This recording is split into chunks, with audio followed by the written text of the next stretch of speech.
This is just a sample of the audiobook. To get the complete audiobook, access the link posted in the first comment.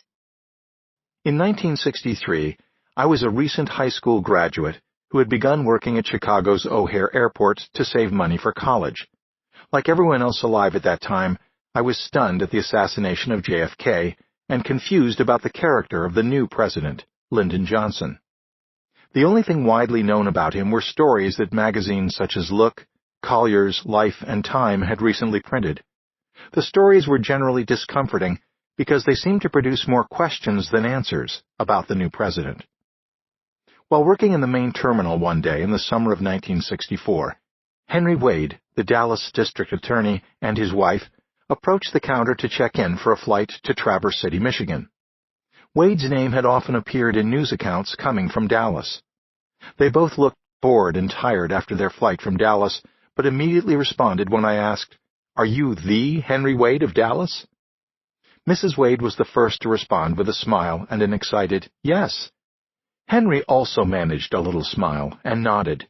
There was at least a streak of shyness about him, which came as a surprise for some reason. Apparently no one else had recognized them, and neither would I have if I hadn't seen their tickets.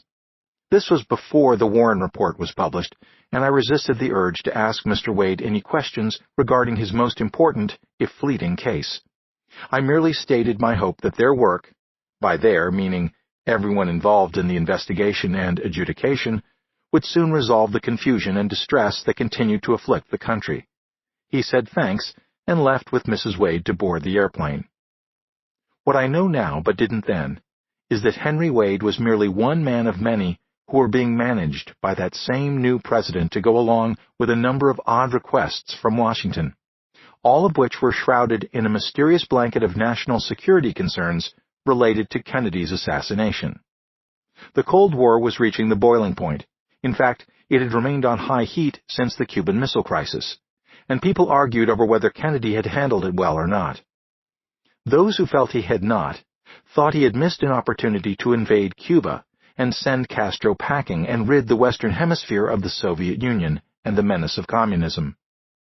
When the verdict of the Warren Commission was announced, that the assassination was the work of a single, lone nut, the continued declaration of the national security canard, especially with respect to locking away all the remaining evidence, that which wasn't already destroyed, for 75 years, began to ring hollow.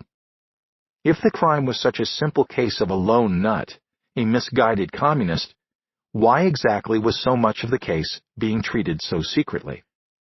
What were once considered facts, photographs and films, autopsy records, FBI reports, eyewitness testimony, have since been proven to have been fabricated, lost, or distorted.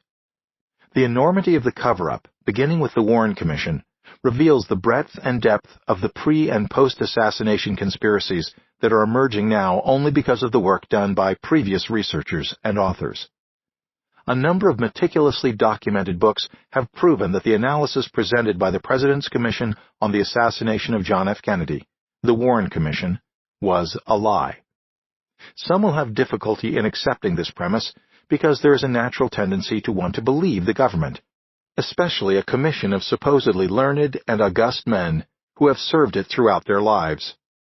For people still experiencing doubt, a careful reading of Gerald McKnight's Breach of Trust, How the Warren Commission Failed the Nation and Why, will disabuse them of any remaining questions about the validity of this point. The majority of Americans, and people around the world, already generally believe that much of the so-called investigation of events conducted by the FBI and the Warren Commission's imprimatur was flawed. The consensus on this point has only grown since 1964. They were and are absolutely correct, despite the decades of deception foisted upon them by apologists for the completely discredited official version of events. For over 40 years, it has become more and more apparent that much of the evidence originally put forward by the FBI and Warren Commission was invented or modified to fit the assertion that Lee Harvey Oswald was the lone gunman, just as other original evidence has disappeared, including JFK's brain. Furthermore, the false evidence was developed quickly, in some cases overnight, to prove that Oswald, a man his fellow Marines would say lacked coordination and call a very poor rifle marksman, shot 3 bullets, 2 of which very precisely hit their moving target in the space of a little over 6 seconds.